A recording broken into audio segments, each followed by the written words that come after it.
Hi, this is Mary Eve with Purdue Extension Office in Harrison County. It's almost time for Christmas, and we have a tradition in our family to read one special Christmas story, and we call it "'Twas the Night Before Christmas." But when it was originally written, it was called A Visit from Santa Claus, and it was first published back in 1823. That is almost 200 years ago, and was later attributed to be written by Clement Clark Moore, who claimed authorship in 1837. So are you ready? Are you ready for bed? Do you have your pajamas on or your sleep pants?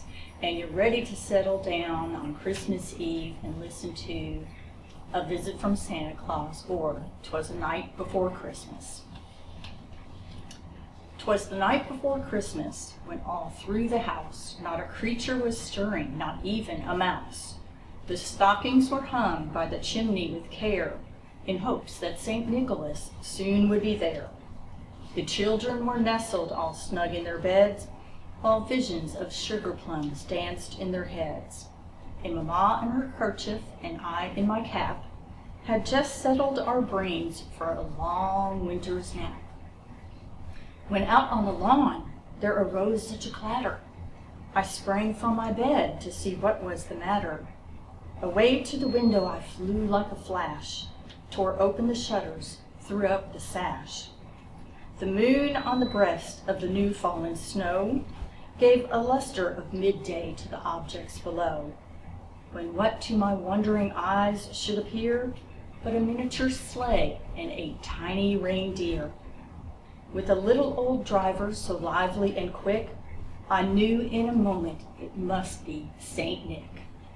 More rapid than eagles his horses they came, and he whistled and shouted and called them by name. Now Dasher, now Dancer, now Prancer and Vixen, on Comet, on Cupid, on Donder and Blitzen, to the top of the porch, to the top of the wall. Now dash away, dash away all. As dry leaves that before the wild hurricane fly, when they met with an obstacle mount to the sky, so up to the housetop the coursers they flew, with a sleigh full of toys, and St. Nicholas too. And then in a twinkling I heard on the roof the prancing and pawing of each little hoof. As I drew in my head and was turning round, down the chimney St. Nicholas came with a bound. He was dressed all in fur from his head to his foot, and his clothes were all tarnished with ashes and soot.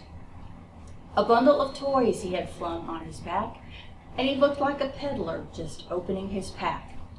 His eyes, how they twinkled, his dimples, how merry. His cheeks were like roses, his nose like a cherry.